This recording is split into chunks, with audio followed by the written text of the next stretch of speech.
Hi everyone. Welcome back to our series on one of life's big questions, why am I here? I'm Ole Olson and along with me is Jeff Cranford. Today we're going to look at one of the reasons why I'm here, which is to be a living sacrifice. Sounds bizarre, doesn't it? It does. Do I have to stick a knife barbaric, in yeah. It does, but no. But on the golf course or in a golfer's life, when you were on tour, I'm guessing there were a lot of sacrifices that you made.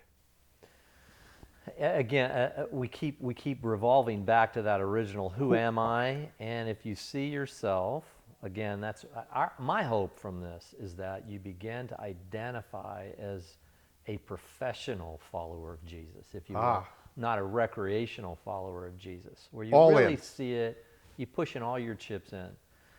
It's just like golf. If you see yourself as a golf professional, you're naturally going to begin to make sacrifices. People are shocked at the sacrifices that your average tour player has to make, even and especially your world beaters.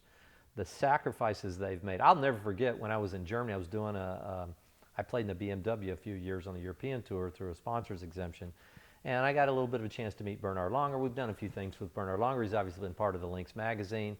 And I remember talking to his coach, one of his first coaches, and his coach says, well, he wanted to get married early on. You know, he became a professional at 17. Yep. Wanted to get married fairly early and just said, I can't get married. There's no way because it's going to prevent me from making the kind of sacrifices I need to make now. And Bernhard Langer has been the absolute, talk about sustainability. I mean, the guy's still winning. He's in his 60s now. Amazing, amazing life of longevity and sustainability because it's a natural sacrifices that he's made. So golf is a metaphor, as we often know, for the spiritual life as well. Well, talk to me, Jeff, about what it looks like or what it means to make living sacrifices. For example, the way Paul talked about it. Yeah, so let me just read it here, Ole. Romans 12, verse 1 and 2. It says, therefore, I urge you. And I remember the question we're asking. We're asking the question of, well, why am I here? Listen to what he says. By the mercies of God, present your bodies a living and holy sacrifice, acceptable to God, which is your spiritual service of worship, and do not be conformed to this world. And it goes on. So, look, here you have this position. Remember, we talked about the two worlds. We have the kingdom of heaven, which is not just somewhere way out there, out in the cosmos. We have the kingdom of heaven where God's will is perfectly being done. We live in this disastrous little rebellion of a mud heap down here, and we are called to take that kingdom and bring it to earth. Now, will that require sacrifices? Of course it will. Look at our older brother here. Look at Jesus and what he sacrificed. He sacrificed his life. He laid down his life to do what? Well, rather than inflicting blows, he absorbed blows. Rather than being served as the king of the cosmos, he chose to serve. Is it a sacrifice not to be conformed to the natural order of things, which is, I want to be served, I want to be pleased, I want everyone to, is that a sacrifice to leave that ethos and move to an ethos of servitude based in the very lifestyle of Jesus? Of course that's a sacrifice. And so as a result, what has to happen? Well, we have to be intentional about understanding the very purpose for which we're here. If we're going to accomplish advancing the gospel, if we're going to accomplish pleasing God, has to be a sacrificial lifestyle.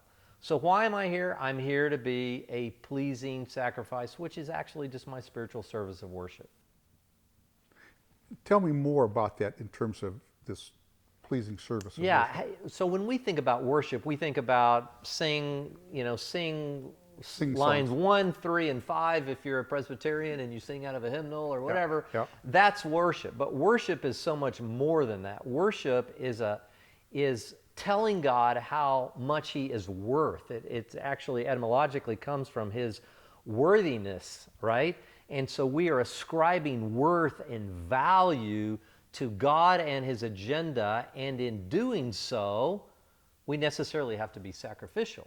So I can't just say, hey, I worship you, Lord, I worship you, and then back to my agenda, back to being conformed to this, World. this rebellious mud heap down here, back to this disaster show that we live on earth where people have said, I don't want your rulership. I don't want your reigning in my life. I'll do it myself. And so to extricate ourselves from that pattern, from that conformity to the world, and move into becoming more like Jesus, to be conformed to his image, is a sacrifice. And that's why Jesus was very clear. You know, pick up your cross and follow me. You want to be a disciple?